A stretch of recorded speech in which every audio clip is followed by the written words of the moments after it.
পিঠের উপরে চেপেছিলা, সেদিন তুমি মশলাটা পড়োনি, সেদিন তুমি কোরআন পড়োনি, সেদিন তুমি হাদিস পড়োনি, যে উটের উপরে না চেপে গাধার উপরে না চেপে ওই গাধার পিঠে যে টাকাটা খরচ করবো, গরিব মিসকিন ইয়েতিমদেরকে টাকা দান করবো, সেই টাকাটা গাধার পিঠে চাপার থেকে বেশি সব পেত না।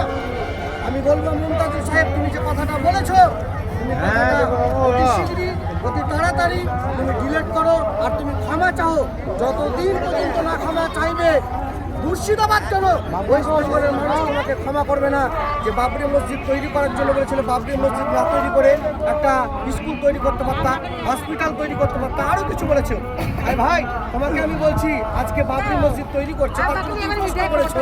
তোমাকে বলছি, তোমার দিদি বা তোমার খালার টাকা দিয়ে তুমি আজকে ভাতা খেয়ে তুমি ঘুরে বেড়াচ্ছ, তুমি তোমার খালাকে যে ক্ষমতায় আছে, তোমার চাচা, তোমার খালা, তোমার দাদু, তাদেরকে তুমি কষ্ট করো। বাবরি মসজিদ তৈরি করার জন্য যেমন আপনি হসপিটালের প্রয়োজন আছে, প্রয়োজন আছে, শিক্ষা প্রয়োজন আছে। কোনো মুসলমান, কোনো ভালো ব্যক্তি আপনার হসপিটাল ভালো কাজের জন্য বিরোধিতা করে না, করবে না।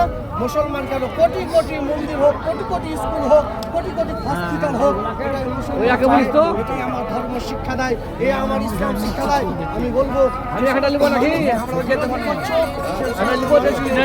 জেনে শুনে করো, অবশ্যই জেনে শুনে দরকার। আমি বলবো